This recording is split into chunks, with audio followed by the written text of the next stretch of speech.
আজি ধৰি লওক মই নিজে এটা মিডল ক্লাছ বেকগ্ৰাউণ্ডৰ পৰা বিলং কৰোঁ, মোক ঘৰত ইমানখিনি পইচা দি মোক ইমান ছাপোৰ্ট নকৰে মানে। চ' এনেকুৱা কি কৰিব পাৰিম যিটো বস্তুত মানে আমি নিজৰ পইচা নলগোৱাকৈ মাৰ্কেটত আমি নিজৰ এটা ইনকাম চ'ৰ্চ জেনেৰেট কৰিব পাৰিম। এইবোৰ কথা অসমত বা আমাৰ অসমীয়া মানুহে ক'তো পতা নাই, না মই ক'ৰবাত পতা শুনিছোঁ, না কোনোবাই কোৱা দেখিছোঁ। সেইখন এখন এনেকুৱা মাৰ্কেট হয় য'ত না প্ৰিমিয়াম ডিকে আছে, না এক্সপাইৰী আছে, আৰু বহুত এখন ডাঙৰ $1 ট্ৰিলিয়ন মাৰ্কেট হয়। নমস্কাৰ, মোৰ নাম অৰিন্দম বৰদলৈ, মই যোৰহাটৰে ল'ৰা হয়। মই অসমবাসী ৰাইজৰ কাৰণে এটা নতুন বস্তু লৈ আহিছোঁ। আপোনালোকে শুনিছেই চাগে আজিকালি মানুহে ট্ৰেডিং কৰে। তাৰপৰা কৰোণাৰ পাছৰ পৰা যেতিয়া মানুহখিনিৰ এই প্ৰফেশ্যনটো লৈ পাৰ্টিচিপেশ্যনটো অলপ বাঢ়ি গ'ল, কিন্তু ইয়াত বহুতখিনি অকণমান কেপিটেলৰ বা তেনেকুৱা ধৰণৰ প্ৰব্লেমৰ কাৰণে বহুতখিনি আজি ধৰি লওক মই নিজে এটা মিডল ক্লাছ বেকগ্ৰাউণ্ডৰ পৰা বিলং কৰোঁ, মোক ঘৰত ইমানখিনি পইচা দি মোক ইমান ছাপোৰ্ট নকৰে মানে। চ' এনেকুৱা কি কৰিব পাৰিম যিটো বস্তুত মানে আমি নিজৰ পইচা নলগোৱাকৈ মাৰ্কেটত আমি নিজৰ এটা ইনকাম চ'ৰ্চ জেনেৰেট কৰিব পাৰিম। চ' যেনেকৈ আমাৰ ইণ্ডিয়ান মাৰ্কেট থাকে, তেনেকৈ বাহিৰতো এখন মাৰ্কেট আছে যিখন ফৰেক্স মাৰ্কেট, আৰু সেইখন হৈছে আমাৰ ইণ্ডিয়ান মাৰ্কেটতকৈ এখন বহুত ডাঙৰ মাৰ্কেট। কাৰণ সেইখন মাৰ্কেটত গোটেই ৱৰ্ল্ডত যিমানখিনি কাণ্ট্ৰি আছে চবেই পাৰ্টিচিপেশ্যন আছে চব কাণ্ট্ৰিৰে। চ' সেইখন এখন বহুত ডাঙৰ মাৰ্কেট। চ' তাত এনেকুৱা বহুতখিনি ফাইনেন্সিয়েল ইনষ্টিটিউশ্যন আছে যোনে আমাৰ নিচিনা স্কিলফুল ট্ৰেডাৰ্ছক তেওঁলোকৰ ফাণ্ডছ দিয়ে আৰু তাৰ প্ৰফিট স্প্লিটছ দিয়ে।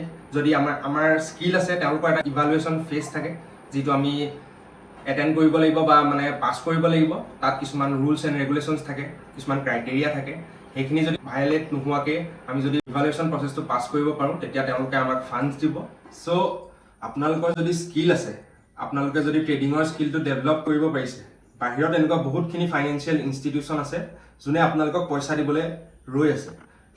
আপুনি ইয়াত নিজৰ ঘৰত বহি এটা লেপটপ ইউজ কৰি বাহিৰৰ এটা কোম্পানীৰ এটা ফাণ্ড মেনেজ কৰি নিজৰ কাৰণে প্ৰফিট আৰ্ণ কৰিব পাৰিব। কিন্তু এইবোৰ কথা অসমত বা আমাৰ অসমীয়া মানুহে ক'তো পতা নাই, না মই ক'ৰবাত পতা শুনিছোঁ, না কোনোবাই কোৱা দেখিছোঁ। চ' মই অসমবাসীৰ কাৰণে এইটো এটা বস্তু লৈ আহিছোঁ যিটো বস্তুত আপোনালোকে নিজৰ পইচা ইউজ নকৰাকৈ, যিহেতু ট্ৰেডিঙত আপোনালোকে শুনিছে বহুত মানুহে পইচা লছ কৰিছে, কিবা কৰিছে।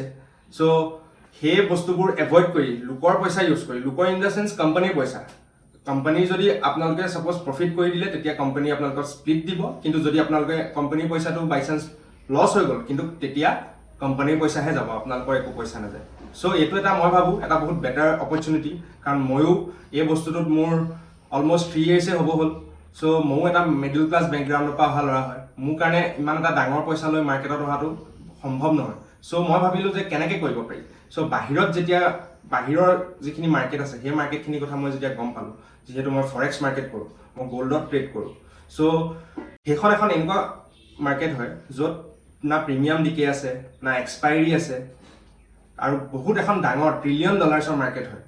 চ' তেনেকুৱা এখন মাৰ্কেটত যিহেতু এখন ডাঙৰ মাৰ্কেটখনত অপৰচুনিটিও আমাৰ কাৰণে বহুত আছে। চ' এনেকুৱা ধৰণৰ ফাইনেন্সিয়েল বা মাৰ্কেটক লৈ বা বাহিৰত কি মাৰ্কেট আছে, কেনেকৈ কৰিব লাগিব, আমি কেনেকৈ এটা প্ৰপ ফাৰ্ম কিনিব লাগিব, কেনেকৈ বেংকৰ পইচাটো আমি পাম, কেনেকৈ আমি ট্ৰেড কৰিম, সেই গোটেই বস্তুখিনি দেখুৱাবলৈ কাৰণে অসমবাসীক মই মোৰ এই চেনেলটো ষ্টাৰ্ট কৰিছোঁ। চ' তাৰ কাৰণে ছাবস্ক্ৰাইব কৰি ল'ব।